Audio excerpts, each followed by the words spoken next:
Everyone, welcome to my channel Aarti study hub. तो आज की वीडियो में हम डिस्कस करेंगे Punjab university Chandigarh BA second semester के जर्नल इंग्लिश के चैप्टर नंबर 3 समराइजिंग को। देखो, ये हमारी सीरीज की थर्ड वीडियो है, ठीक है। सो प्लीज़ अपने दोस्तों को शेयर कर देना, लाइक कर देना और हमारे चैनल को सब्सक्राइब भी कर देना, ओके। और शुरू करते हैं आज की वीडियो को। सबसे पहले जान लेते हैं कि समराइजिंग क्या होता है। हमने सुना होगा कि समरी, ठीक है, किसी स्टोरी की समरी हो या किसी कॉन्टेक्स्ट की किसी टेक्स्ट की समरी हो, ठीक है। समरी मतलब कि ओवरऑल व्यू, है ना। तो इसी तरह आगे शुरू करते हैं हम।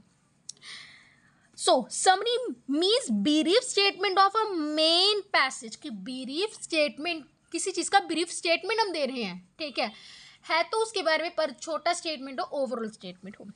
The two most common terms in a reading comprehension skills are a main idea and summary. देखो, सबसे ज़्यादा जो मोस्ट कॉमन टर्म्स हम अगर रीडिंग कॉम्प्रीहेंशन स्किल्स में देखते हैं तो एक मेन आइडिया देखते हैं और एक देखते हैं summary. The reader can underline the main ideas during the process of reading and summarising is a skill of putting the main idea together so that the form of an organic whole. देखो, simple से इन्होंने बात बोली है, ज़्यादा कुछ नहीं है इसमें, कि हम वर्ड्स को क्या करते हैं कि अपने उसमें से देखते हैं, पुटिंग सम मेन आइडियाज, ठीक है, समराइजिंग में बस उसको हम ब्रीफ लिखते हैं, उस टेक्स्ट को, ठीक है, ब्रीफली बस ओवरव्यू लिखते हैं, मेन आइडिया लिखते हैं।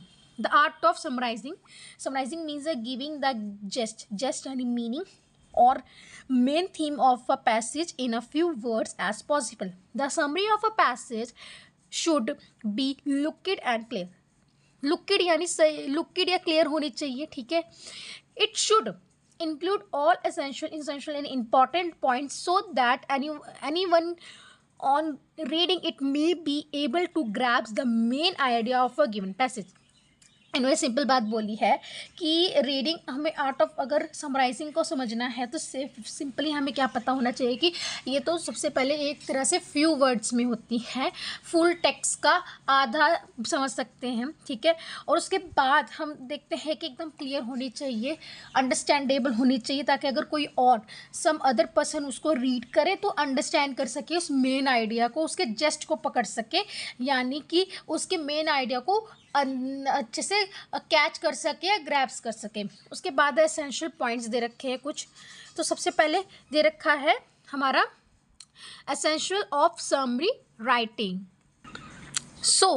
हमारा जो हमने देखा कि essential of summary writing, essential यानी कुछ इंपॉर्टेंट थिंक है जो समरी राइटिंग के लिए होती है। सबसे पहले it should be in your own words. हमें पता होना चाहिए कि जो समरी होती है हमारे खुद के वर्ड्स में होनी चाहिए, ठीक है, ना कि हमें मेडअप सेंटेंसेस है या फ्रेजेस हैं। हमारा था एसेंशियल ऑफ समरी राइटिंग कि कुछ एसेंशियल था समरी राइटिंग के लिए। तो फर्स्ट ऑफ ऑल हमें दे रखा था कि it should be your own words, कि ये हमारे खुद के ओन वर्ड्स में होना चाहिए, ठीक है। उसके बाद ये क्या होना चाहिए, कनेक्टेड, कि ये जो पूरा हम अगर लिख रहे हैं टेक्स्ट, ठीक है, या समरी लिख रहे हैं, ये पूरी तरह से एक तरह से पूरे टेक्स्ट से कनेक्टेड होनी चाहिए, ना कि कुछ और हम लिखें या कुछ और का और हो जाए। फिर उसके बाद it should B complete and self connected,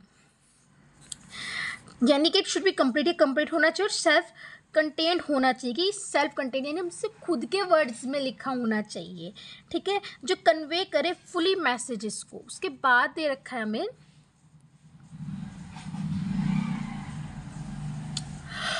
it should be always in a indirect form of narration. Indirect form of narration होना चाहिए, डायरेक्ट नहीं होना चाहिए। It should B not exist the desired length of any case, की ज़्यादा इसकी length नहीं होनी चाहिए, कम होना चाहिए ओरिजिनल टेक्स्ट से। फिर इसके बाद दे रखा है assessing a suitable title heading, कि हम कैसे समराइजिंग में एक कि उसकी सुटेबल हेडिंग को कैसे पता कर सकते हैं, ठीक है।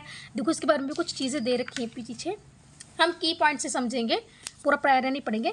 The title should B short, कि टाइटल हमें शुड बी शॉर्ट ही होता है। हम देख रहे हैं किसी भी चैप्टर का नाम है, ठीक है, वो शॉर्ट ही होगा, कोई थोड़ी ना बड़ा सेंटेंस हो जाएगा। उसके बाद है a long sentence should be avoid as a title unless it happens be a common saying or a proverb, ठीक है। देखो हमने अभी पढ़ा कि हाँ हमें बड़े सेंटेंस को अवॉइड करना चाहिए। उसके बाद the title should be reflect the spirit of a passage, की जो पैसेज अगर हम हमें बोल रहे हैं कि हाँ कि पैसेज पढ़ के उसकी आंसर्स दो और उसके टाइटल को दो, तो उसके टाइटल के बारे में जितना लिखा है वो उसका रिफ्लेक्ट होना चाहिए, उसके बारे में पता पूरा दिखना चाहिए कि हाँ ये टाइटल बन रहा है। Important words title should be begin with the capital letter, कि हमेशा जो टाइटल है, हमेशा हम देखते हैं किसी भी चैप्टर का नाम देखते हो, हमेशा टाइटल हमारा होना चाहिए वो कैपिटल लेटर्स में होना चाहिए। उसके बाद ये आया था क्वेश्चन, मे बी पिछले ईयर आया था, किसी बी ए फर्स्ट के पेपर में आया था, good feature of good summary. A good summary is a accurate, concise and objective. Concise यानी छोटी होनी चाहिए, accurate यानी सही होनी चाहिए, objective कि उसका उद्देश्य क्या है होना चाहिए। It should be brief कि brief होना चाहिए, carries the essence of the content of the text की नहीं brief होना चाहिए, जो हो कैरी कर रहा है, कैरी ऑफ एसेंस, एसेंस यानी जो उसकी चीज़ें हैं, ठीक है, जो उसका पार्ट है उसको अच्छे से जो कंटेंट दे रखा हमें टेक्स्ट दे रखा है उसको देख सके। It should B complete and self connected, हम जैसे आगे पढ़ा था कंटेंट कि एक कंप्लीट होना चाहिए, सेल्फ कंटेंट इन खुद से लिखा होना चाहिए। It should B convey the message fully and clearly, कि ये जो इसका मैसेज है ना, ये जो हमें कहा जाए कि मैसेज इसका एक तरह से समरी लिखो तो फुली कन्वे होनी चाहिए, मैसेज फुली क्लियर होना चाहिए और टेक्स्ट से जुड़ा होना चाहिए। और हमें कभी भी इंक्लूड नहीं करने चाहिए कॉमन एडिशन इन्फॉर्मेशंस, ठीक है ना, अवॉइड करने चाहिए अननेसेसरी डिटेल्स, जैसे एग्जाम्पल हो, एक्सप्लेनेशन हो, एक्स्ट्रा चीज़ें हो, नहीं करनी चाहिए। It should be present point of the text in a logical order, logical orders में होना चाहिए, जैसे हमारा टेक्स्ट लॉजिकल ऑर्डर में दे रखा है उसी तरह से हमें करना चाहिए। उसके बाद हमें दे रखा है how to write a good summary, कि गुड समरी को कैसे लिख सकते हैं। सबसे पहले तो अंडरलाइन द रेलिवेंट पॉइंट्स, ठीक है, leave irrelevants one, arrange the idea systematically, logically, sequentially कहे तो, condense the material in as a short form as possible. The length of a summary depends on the style and content of a original passage. It can be as long as 50% of a original passage or even 10%. देखो it can be as long as 50% of original, ये हो सकता है, पर जो और even 10% भी हो सकता है, 50% भी हो सकता है, 10%, इवन 10% भी हो सकता है, यानी बहुत छोटा भी हो सकता है हमारा समरी और बहुत यानी उससे थोड़ा बड़ा भी हो सकता है, पर फुल ऑफ लेंथ हमारी जो कॉम्प्रिहेंशन है उसकी तरह नहीं हो सकता, बिल्कुल उससे छोटा ही होगा ये।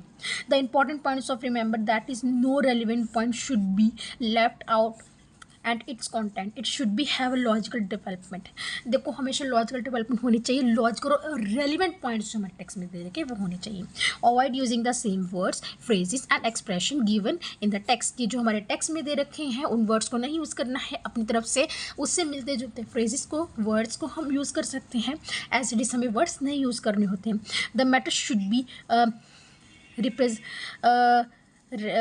Rephrase in a simple language, की रिफ्रेश करो सिंपल लैंग्वेज में। It should be no comments additional information, जैसे हमने पीछे पढ़ा था कि एक फीचर है, और ये भी अगर फीचर्स और how to write good summary इसमें है, दोनों में ये वर्ड आ जाता है, और यूज़ नहीं कर सकते अब्रीवेशन। जैसे अब्रीवेशन मतलब कि हम कई वर्ड्स को शॉर्ट फॉर्म में लिख देते हैं, ठीक है, पर कई वर्ड्स को अगर हम ऐसे लिख रहे हैं वो नहीं माने जाते हैं, ठीक है, कि know example should be given in, हमने देखा था, हमने गुड फीचर्स में भी देखा था, और इसमें भी हम देख रहे हैं कि हाँ राइटिंग करते समय हम किसी भी एग्जाम्पल को नहीं दे सकते हैं। और साथ ही साथ आगे हम देख लेते हैं, तो चैप्टर हमारा बस इतना ही था। अगर मैं क्वेश्चन आंसर्स की बात करूँ तो व्हाट आर समरी, आपको समरी के बारे में पता होना चाहिए, पर्पस क्या होता है समरी का, what is the role of skimming, skimming हमें पता है कि स्कीमिंग क्या होती है, ठीक है। स्कीमिंग में हम ओवरऑल टेक्स्ट देखते हैं, स्कैनिंग में हम क्या करते हैं, इंपॉर्टेंट थिंग्स को देखते हैं, और इन्फरिंग में हम देखते हैं जो मीनिंग्स हमें पता नहीं होते हैं अक्सर, ठीक है। और फीचर्स, आपको फीचर्स पता होना चाहिए समरी के, good features, how to write a good summary, steps पता होने चाहिए और स्टेप को अच्छे से लिखना है एग्ज़ाम में। आई होप आपको वीडियो अच्छी लगी होगी। प्लीज़ लाइक शेयर सब्सक्राइब कर देना अपने दोस्तों के साथ, ठीक है। और ऐसे ही वीडियोस के लिए प्लीज़ हमारे चैनल को सब्सक्राइब करें, अपने दोस्तों तक शेयर करें ताकि आप अपनी तैयारी को अच्छे से कर सकें। So happy learning.